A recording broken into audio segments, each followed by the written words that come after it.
computer. Hi, everyone. I'm so glad to see you today at the Golden Hour. Today is February 9th, and Crystal Shanks of Run Right Business Coaching is going to be speaking around how to increase your profits by 15% or more. I've worked with Crystal for many years, and she is responsible for transforming my business in ways that I could have never imagined. And so I'm happy to have her present here today. So with that being said, I will pass it over to you, Crystal. Thank you, Lainey. Welcome, everyone. And so are you going to give me the slides? Yeah, I'll bring him up. Perfect. Okay, let's see here. And let's press play from the start. Okay, perfect. So before we get started, why don't we go around the room one by one and say why you were interested in this topic today. Who would like to start? I'll start. So I raise my rates every so often, including this past January 1st. Great. I'm long time in provisors, and there was a guy in one of my provisors groups who was a pricing expert that gave a very significant, meaningful talk on how to increase your profit by raising your prices, because getting new clients is much harder than having your existing clients stay. And even if you lose a client or two, if you keep most of them and raise your price, you do better. But I haven't really put that into practice as well as I need to. And when I saw that Lainey was having this, I thought this might be something I need a refresher on, because I don't think I've done as well as I can at pricing. And we're always worried about losing the bottom part of our book, and so I need a little encouragement. Speaking of needing a little encouragement, Lainey, I'm not sure what you're seeing, but that slideshow did not start from the beginning. I now have a big white blotch on top of it. Okay, I don't know. There we go. There we go. That's good. Whatever you just did worked. Okay, I didn't do anything. All right. Fernand, you're up. Thank you. Well, in my world, pricing is, in the reverse mortgage world, pricing is highly regulated. And oftentimes it's based on the value of the house. So there's not a lot of room for increasing pricing on an annual basis like you're talking about, Mark. But I do get other folks that are competitors that are pricing at rock bottom. And if I was to match their pricing, it really wouldn't be worth my while to go the effort of doing the loan, much less being exposed to liability, so on and so on. So I'm always interested in hearing what techniques there are for justifying pricing if it's higher than your competitors. Got it. Yep, we'll tackle that today as well. We'll add that in. Okay, so let's do this. Today is going to be more participatory, so you guys can learn more at a higher rate and actually execute it after you leave with very specific direction, which is great. So I'll be asking, some people to read a slide or explain what that may mean, and then we'll have a group conversation so that we can really lock in all these powerful strategies into your long-term memory. Sound great? All right. Okay, cool. So are you guys, I don't usually run PowerPoint that often, so sorry for the technical. I usually just use the Google slides. So let's see if it goes to this next one here. There we go. Yes. So this is our, yes. Okay, cool. So this is our topic, increasing your profits by 15% or more. And there's a lot of different ways to do it. And we're going to talk about some really easy ones that you can implement right away. Okay. So next slide, please. All right. Fernand, why don't you read this slide for us, please? Sure. Why don't businesses increase their pricing? Due to fear, potential loss of clients, unsure how to do it. I think Mark should have read that one. So a lot of people do not increase their pricing for several years because mainly of the fear, whatever that underlying fear is. And fear is an acronym. Does anyone know what it stands for? No. So it can stand for one or two things. One, false expectations appearing real, meaning fear is not real. Survival is real, but fear is something humans have created to hold ourselves back. Okay. Now there's only one thing that overcomes fear. Do you know what that is? Starts with an A.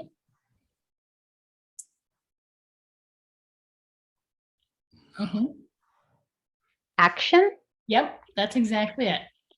So in business and life, we're supposed to identify everything that we're fearful of and then take action on it, and all that fear will go away. Now, not willy-nilly action, of course, planned out, thought out, structured action. Okay. Now, the other acronym for fear is face everything and rise. Face everything and rise with that action. So what did you learn from that? That I don't write fast enough. That could be. Love Can you- that instead of being paralyzed by fear, we should move forward. Yes. So let's go to the next slide, please. And Mark, would you read this slide for us, please? When and how do you successfully increase your pricing? Do you know the answer, Mark? More often than I have been doing. Got it. And question, how often do you or have you increased your pricing? Well, my retainer agreement says I might do it every year on 30 days notice. The truth is I probably do it every 2 or 3 years. Got it. Got it. So we'll tackle that. So next slide, please.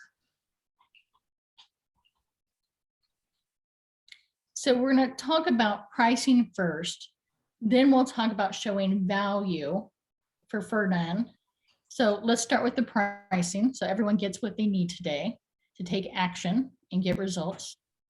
So the formula for current clients is you can increase them, current clients, active clients, once every 12 months. Okay. New clients, you can increase anytime you want. Okay. Why do I say that? Why are those two rules of thumb? Well, you don't want to increase your prices too often for current clients or they'll get annoyed. Right. And a new client doesn't know what the price is to begin with, so you can quote them anything you want. Exactly. Well, but what if somebody told that person, they said, hey, how much does Mark cost? And they're like XYZ. And then the new clients like, come on. And what about that? Like, that's a thing, isn't it? It's a thing. Thank you for bringing that up.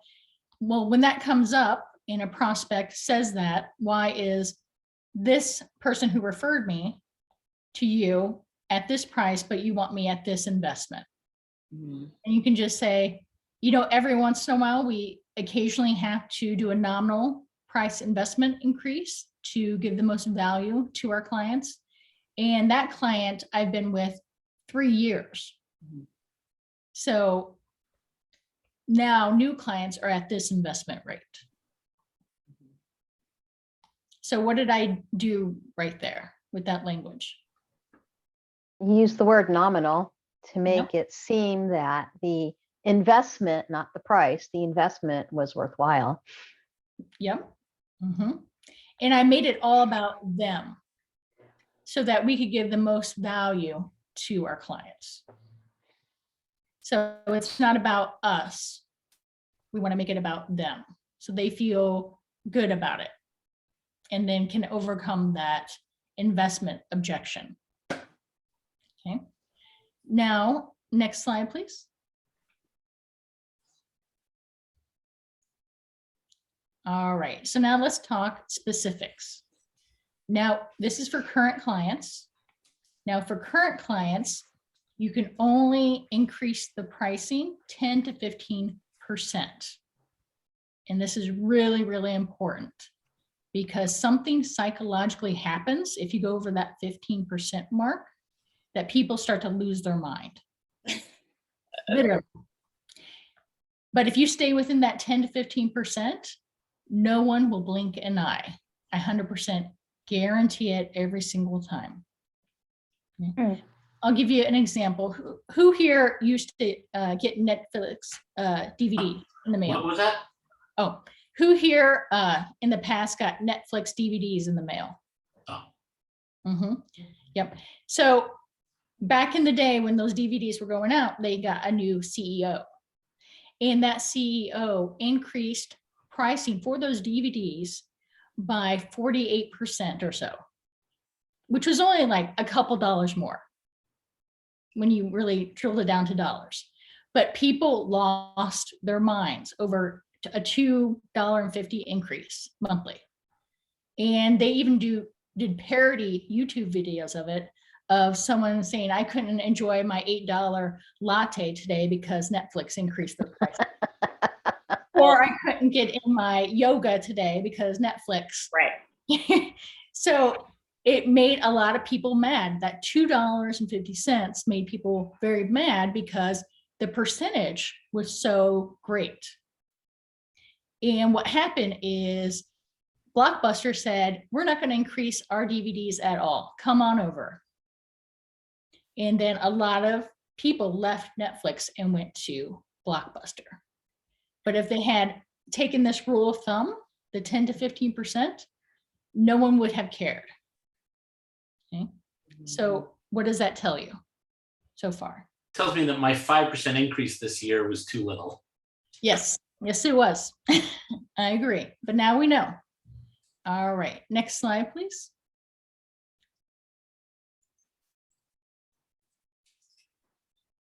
Okay, so one last thing with the current clients, and Mark, you did this, so this was really good, but I just want to make sure everyone who listens to this knows this. You need to do a 30-day notice for your current clients.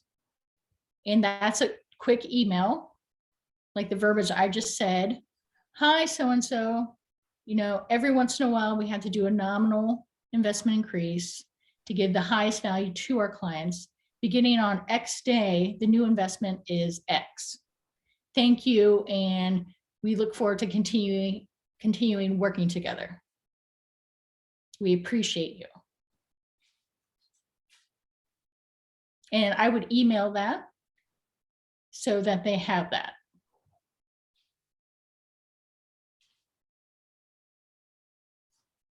Can you say that sentence again? Yes. So this is an email. So, hi, John. You know, occasionally we have to do a nominal investment increase to give the highest quality and value and service to our clients. Effective X date, the new investment amount will be X. And we look forward to continuing our working relationship. And we appreciate you.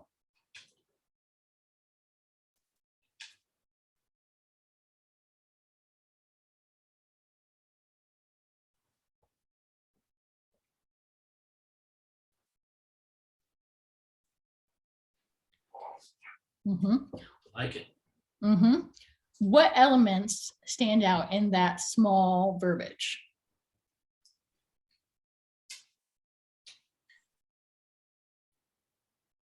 You're emphasizing that they're getting value. Yes. And high quality service. Mm-hmm. And that you're not focusing on my profit, you're focusing on the fact of our having increased costs ourselves. Correct. Absolutely.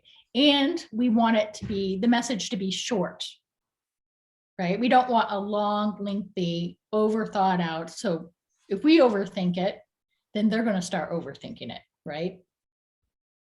So there's some psychology behind the language and the length of it. Okay. So Vernon, how about you read this slide for us, please?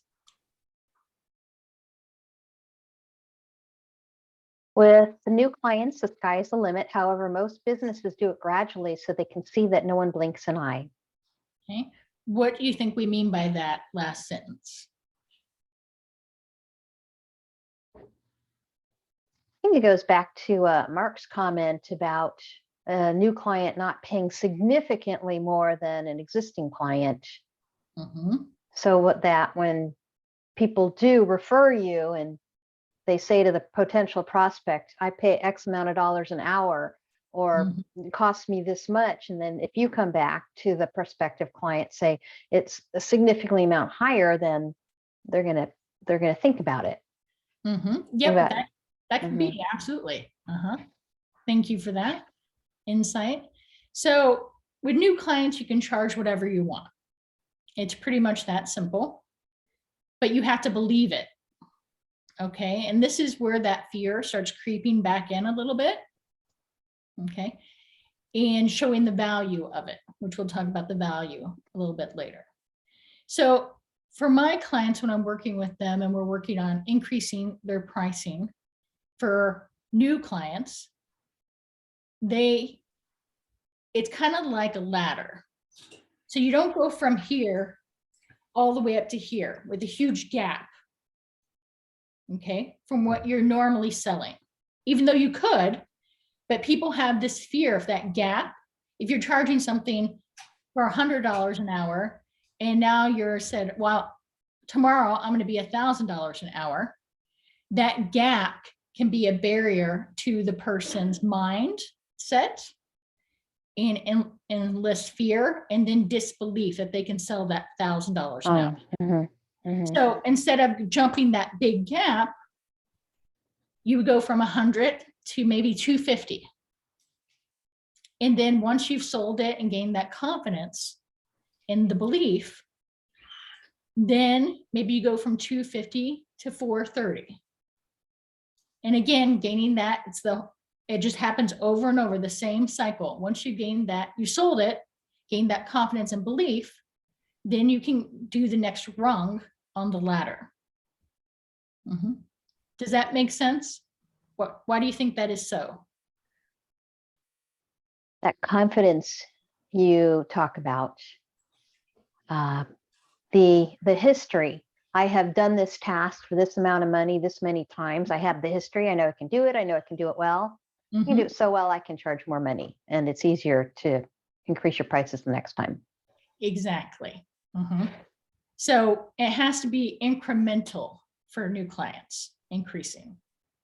You had to have that belief, because if you don't have that belief, are you going to be able to sell it?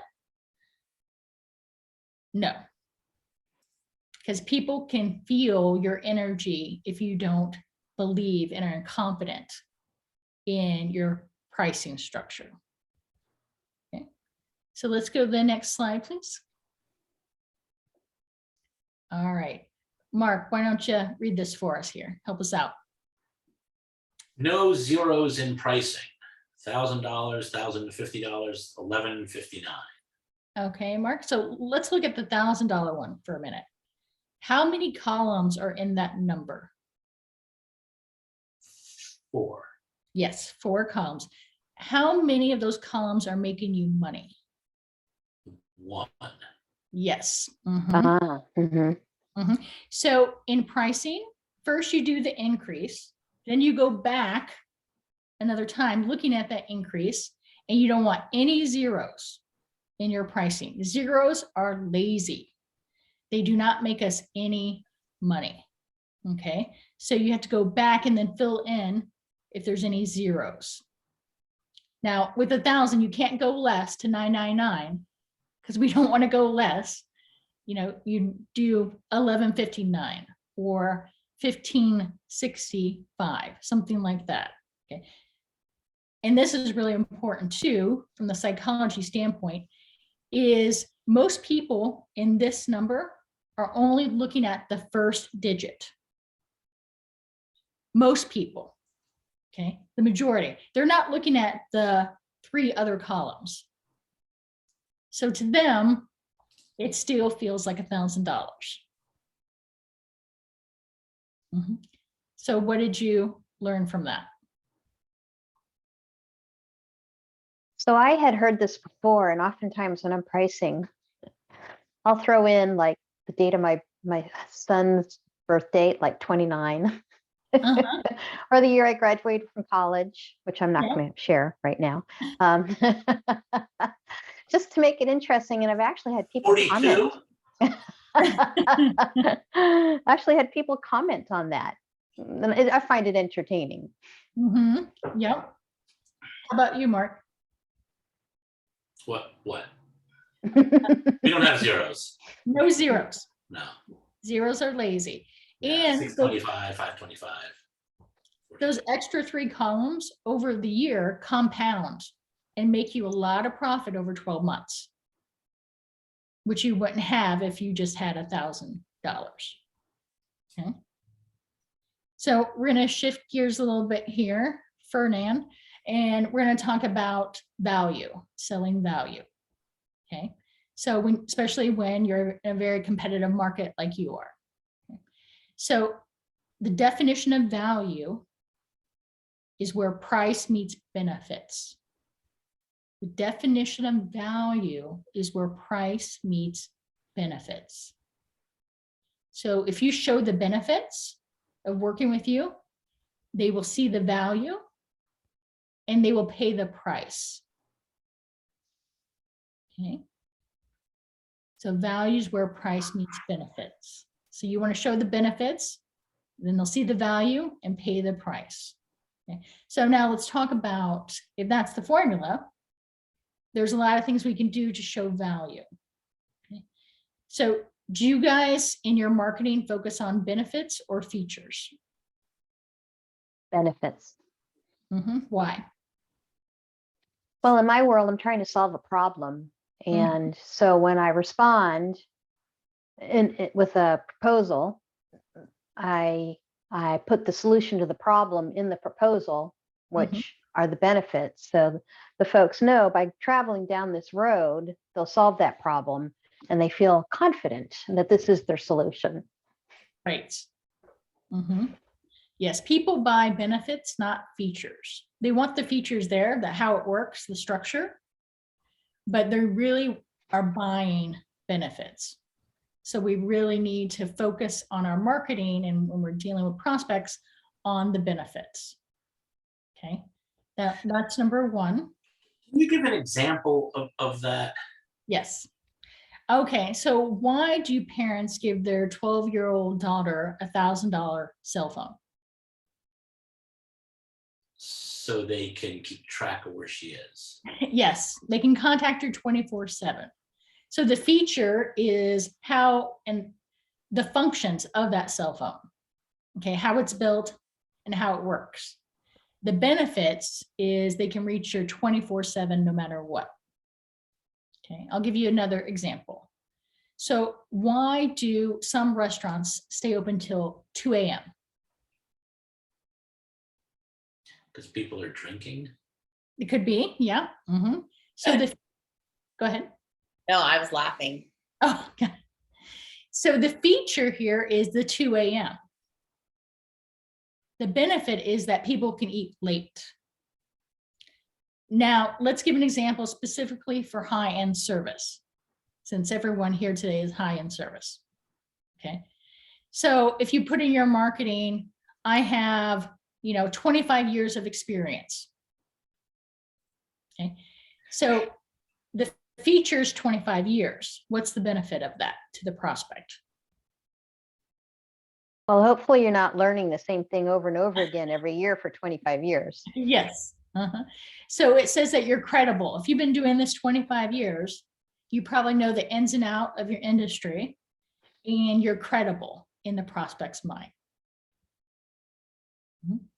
Does that make sense, Mark? Was that helpful? It does, thanks. Okay. So let's talk about some other ways to show value. Do you guys have testimonials from your clients? Yes. Where do you put them? LinkedIn, website, Google. Fernand, how about you? I do get thank you notes, if you will, but I don't do anything with them. Got it. So I would recommend, if your industry allows, is to definitely do a Google business page because they're higher up than Yelp now, and asking your clients when they're raving fans or you finished a great project or piece of work, if they could take a couple minutes and write a review for you. Okay. And I say Google business page very specifically because it's not only a conversion tool, if it's on Google business page, it is inbound marketing. Right. Can I say something? And I Yes, know go ahead. your clients are older, right? They're not, and so there's a way that you can do it with them, right? You can get a link and I'm just making a scenario because I know that they're in a different age bracket. You could sit down and when they sign a paper, you could say, hey, can you click this link and give me this review, and you could help them through it. So there's a way that you could structure the process that would work for your type of clients. That's helpful. Yep. And what's great about it, so it's a marketing tool, inbound marketing. So if someone was looking for your service, they type it into the Google search, right? And if you have enough reviews on your page, then they will contact you and inquire. Versus outbound marketing like provisors. And it's just a good way to diversify your marketing basket. Got it. And what you can do also there, you'll need some, someone to help you with as an IT person, probably. And Lainey might know it, but if you have your Google reviews, you can link it to your website. Meaning every time you got a Google review, they start showing up on your website automatically. Yeah, and ours does that. You could check out our reviews and see how that works because we have reviews and then we have it linked. So you don't have to go in every time on your website to do it. It's just automatic. Okay. What if it's a bad review? What's that? I said, what if it's a bad review? You don't want it on your website. Well, we're never going to ask someone for a review that isn't a raving fan. Okay. Okay. We're never going to ask someone who's not a raving fan. That's how we do that. Okay. And even if you had one person maybe give you a 3-star, but you had 25 other 5 stars, then it doesn't make a difference because it's they outnumber dramatically that 1 3-star. Sure. Now, let's talk about, so Google is inbound marketing and it's sales, it's conversion. Testimonials are always going to be one of your best conversion tools and to show value. 100% every single time. Do you know why? No. So when you talk about how great you are and all the great work that you do, the person you're telling that to is never going to fully 100% believe you. Sure. But when a second party or third party says how great you were and talks about their experience a little bit, then it literally becomes fact in the prospect's head and it elicits the bandwagon effect. Do you know what that is? Anyone?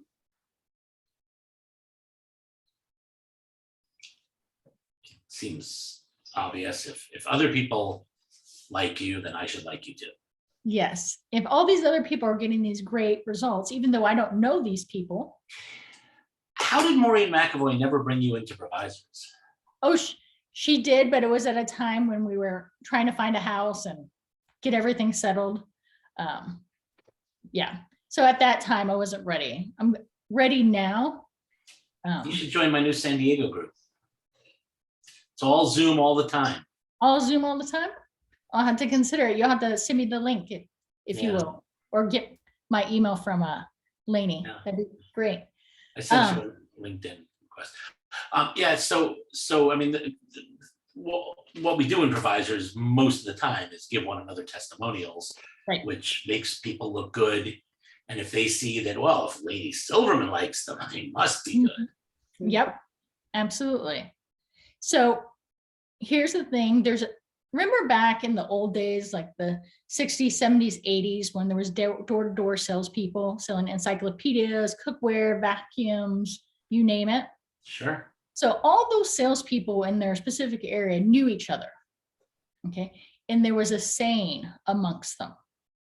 And the saying was, salespeople without testimonials have skinny kids.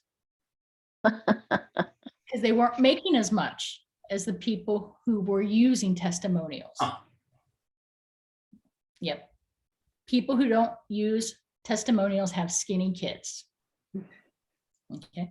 Now, sometimes, like with you, Fernand, if someone's older and just can't, do the Google, the alternative is you could help them write out their experience, and then you could put that on your website manually. Okay. Mhm. Do you think your industry would allow that? My reverse mortgage website, I'm not the administrator. It's not, it's our company website. My Silver Harbor, yes, I could do that. Okay. So to overcome that, another thing that you could do is when you send the proposal, at the end, you could have the last page be testimonials. Mm-hmm. Okay. So at the end, they get really excited. Okay. Yeah, of the presentation, so you could show the testimonials at the end of your presentation to them, right Mhm. before they're gonna sign up to close it, right? Yep. And some people, when they're giving you testimonials, most don't care, but some people don't want to share their identity for whatever reason it is. And in that case, you can just use their initials instead of saying their whole name. Or if it's a Google, they can open up their Google account with whatever email that they want. So they can change that as well. Okay. So let's keep going. This is good. Value. Does anyone know what a unique selling proposition is? Yes.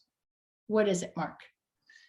It is something more than I'm good at what I do, I have good prices, and I've been doing this a long time, which could apply to literally anybody. Yes. It's not having a Golden Gate Bridge on your website. Right. Lainey's favorite. Mm. So a USP, unique selling proposition, is why people will come to you, what differentiates you from your competitors. Okay. And if you can differentiate yourself, then people will see value, and they'll pay the price every single time, because they're not buying on price anymore. They're buying on value. Now, a unique selling proposition isn't a tagline. A tagline is, your 30-second infomercial to tell someone what you do so they understand it. Your unique selling proposition is higher level marketing and sales strategy. It's a 1 to 2 sentences max. It's not something lengthy. And, you go through, how you're different from your competitors, start thinking about that. And then say why people choose us is X, Y, and Z. And it can't be service, because everyone says service. So you really have to have some deep thinking. And we have a whole process for this to help our clients. But basically, it takes about 2 to 4 weeks to create that unique selling proposition. Because you don't do it just in one sitting. It's something that you have to start working on, digging deep into what you provide that your competitors don't, and what they provide that you don't, and then really picking out the cherries for yourself, your differentiation points, and then stringing them together in 1 to 2 sentences max. So why people choose us, or why people choose me, is X, Y, and Z. And then that would go in a proposal, for example, or when you're talking to a prospect, because some people will literally ask you, what is your unique selling proposition? But not everyone will. Very few will, but occasionally they will. But in your sales process, that's something, when you have that you need to bring it up in the sales process. Hey, something you should know is why people choose us is X, Y, and Z. And that can go into a proposal as well. Okay. So what did you learn from that? Or do you have any questions on the USP?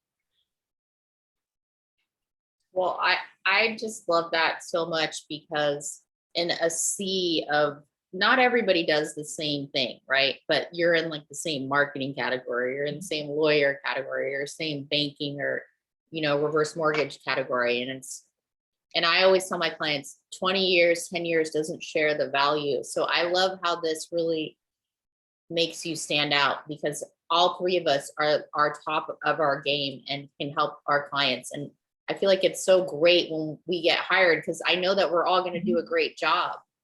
So Mhm. it's like making it easier for the client to choose you. And in the end, you're helping them, Yep. Mm-hmm. helping them make a decision, being Yep. different on purpose. I love that. Mm-hmm. Thank you, Lainey. That's great insight. So let's talk about another value proposition, but this value proposition is in the closing. Okay. So once you've taken everyone through the process, your sales process, and now you've answered all objections, because you don't want to go to the close unless all objections are answered. And to get that, the objections, you just say, what questions do you have for me? Good question. Any other questions you have for me? You have to exhaust all their questions. When they say, I don't have any other questions, you say, great. To give me the full picture, what benefits do you feel you could receive by us working together? What benefits do you feel you can receive by us working together?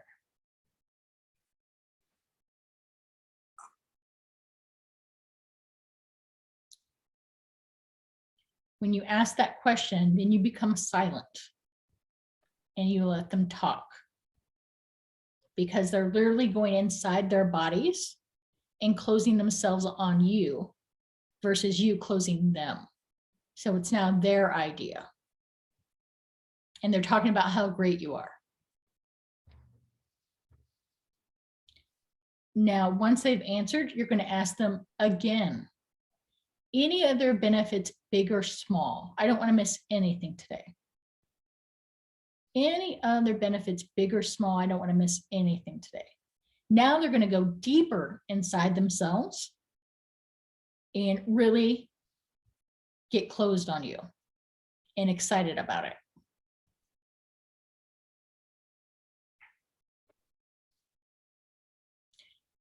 Then you're going to say, and has to be authentic, of course, everything has to be authentic. Then you're going to say, well, I like you. How do you feel? They're going to say, I like you too. What does it look like to get started? Or they might say, I like you too. If they just say, I like you too, then you need to say, well, shall we talk about what it looks like to get started?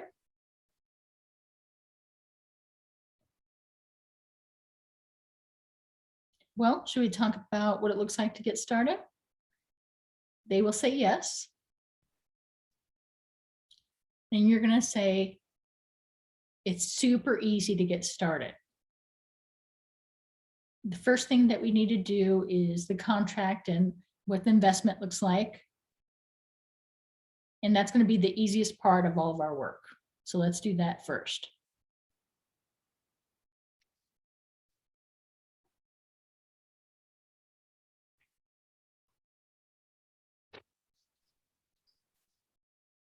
So what did I do with all those gold nuggets there in that language? Oh, you walked them right down the road to accepting your services. Mm-hmm. That's right. What else, you guys? Put it in their mind that it's going to be easy. Mm-hmm. Bingo. Yep. Because sometimes when you get to the close, your prospect is starting to get nervous, right? Because they don't want to feel pressured or any of that. So by literally using the word, it's easy to get started. First thing we need to do is talk about the contract and the investment. And it's going to be the easiest part of all of our work. So let's do that first. Mm-hmm. And what did you think about the benefits question that I did? Why is that so powerful? They sell themselves. Yes. Mm-hmm. Yep. So we're not selling anything, they're buying. And so all this language makes it easy to buy. And that's what we want. We want it to be easy to buy.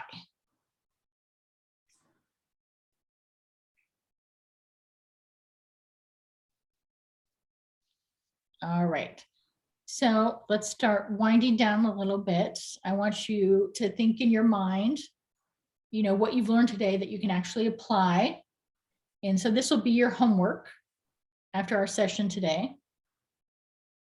So that's your homework to see what you're actually going to take and execute and when you're going to execute it, by what timeline, and the benefits of that execution.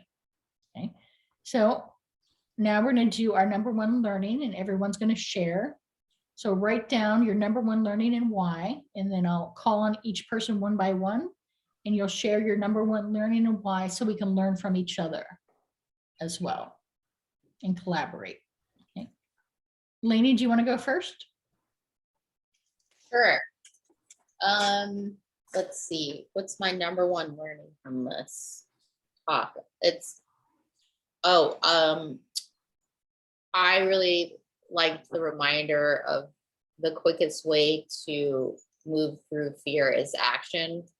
And so I think a lot of things could get put on hold because we overthink it. And so the action just, you may screw it up or you may get it right, but at least you're moving forward and not, and being inert. It's probably lazy, just like the zeros are lazy.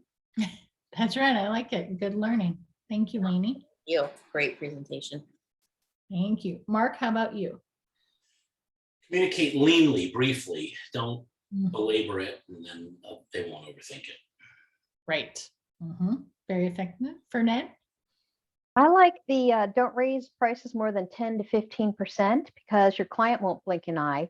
To me, it might be a significant amount, but evidently survey shows that for them it's not a big deal. Yep. No one blinks an eye. You might have a couple of questions, but nothing big. So thank you guys for participating today and being a part of this. We covered a lot of ground, got a lot of value, which I'm excited about. So now you have your marching orders to take it and execute it and increase those profits. Sound Thank good? you, Crystal. Thank you for the idea, Lainey. Thanks for inviting Crystal. Of course. Yeah, good stuff. Always great. Stop recording. Yeah, I just stopped recording. Yeah. Yeah, no, I think it's, oh wait, I thought I did stop recording. Oh.